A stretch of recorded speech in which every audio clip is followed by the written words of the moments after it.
Let's go back to the Saiyan saga. Before Vegeta even fights Goku, Goku overwhelms Nappa, and Vegeta admits that at this rate, he's going to have to step in. Vegeta was expecting Nappa to deal with all the obstacles there. That's how highly he regarded his own rank as a Saiyan Prince, which makes sense. Why should he get his hands dirty with low-level scum, right? But when Goku and Vegeta stand ready to fight, important panels show themselves and reveal exactly how Vegeta perceives Goku. He doesn't believe his elite self should ever be lowered to play with a low-class warrior. He also laughs at Goku, thinking even a low-class warrior can surpass an elite if they work hard enough. Basically, this is the foundation of Vegeta's mindset in this battle and how much pride he has relating to his Saiyan power that must not be made a joke of by a low class. This is all very important. Base to base, Goku admits Vegeta is superior to him and Vegeta isn't even trying. He hasn't powered up yet. That's when Goku is forced to use a Kaio-ken attack, which doesn't even match Vegeta's suppressed base form. Vegeta powers up and Goku's base form is completely outmatched. It's at this point when Goku decides to use a Kaio-ken times 3,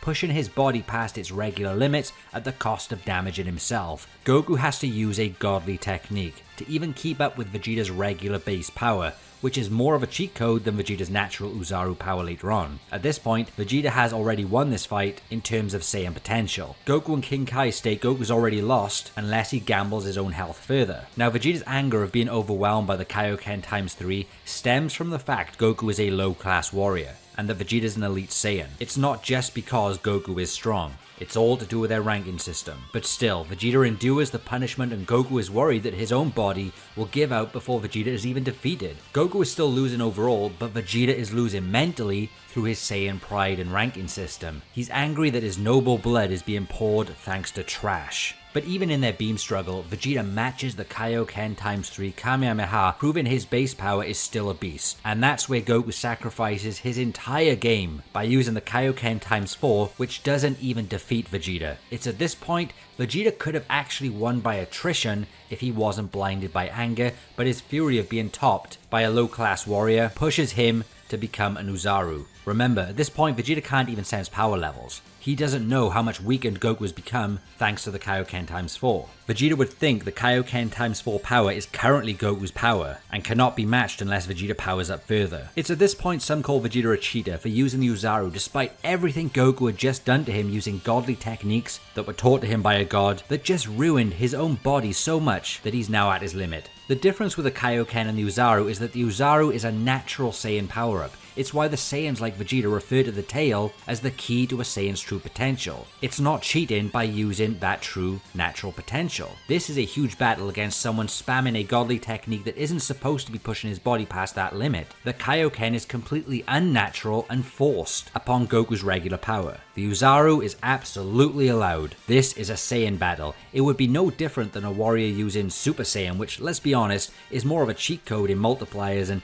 even concept at this point in the story, as it's seen as a legendary state that apparently turns up every 1000 years. That would be a cheat code. The Oozaru is part of the package deal with all Saiyans as long as they have their tails. Just because they are 100 feet tall or whatever doesn't make it a cheat. What confuses some here is Vegeta's hatred about becoming the Oozaru. Vegeta does not hate becoming the Oozaru because it's cheating. He hates the fact it's Kakarot, a low-class warrior, forcing the strongest Saiyan, the Prince, to use his dormant Saiyan potential. In his mind, this power should be used for the big fish. Vegeta lives by the ranking system. It's everything to him at this time. The anger is expected when a commoner forces the Prince to work hard. Again, the whole theme of this battle. A low level achieving great power by working hard to get it. Vegeta is not cheating, but it's Vegeta swallowing his pride and being humbled in battle. A complete learning experience to never underestimate his opposition, no matter where they came from, or what they were graded at birth. Even after the Oozaru, Vegeta had a lot of fight left in him.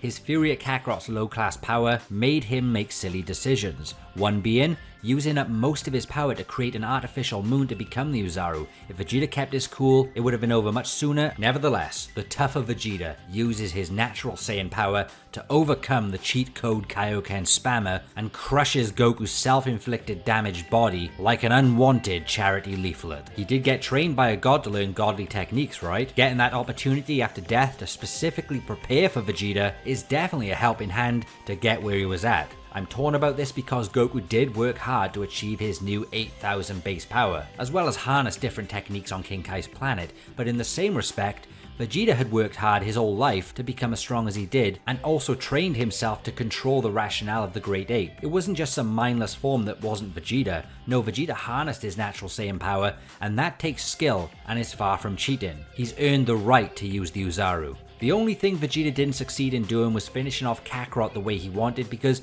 he lost the war against multiple opponents who interfered, all to save Goku. But when it came to the 1 versus 1 battle, Goku lost. If you want to call Vegeta a cheater, the only thing he kind of betrayed was his own rulebook of not using his full power against a low-class warrior due to a pride issue. That's the preference. But it's not a cheat as a warrior in a battle overall. True warriors fight to win and rise up against challenges using their potential. And that's what he did. He used his true Saiyan potential. There's no rulebook saying you can't use certain forms to fight, otherwise it's cheating. That's like preventing 90% of Dragon Ball fights from ever happening. Don't blame Vegeta for looking after his tail and using the Oozaru, his natural pathway to power. Goku chose his pathway and then went on to learn the godly Kaio-ken long after losing his Saiyan tail pathway. And it all still failed against the superior Saiyan Prince.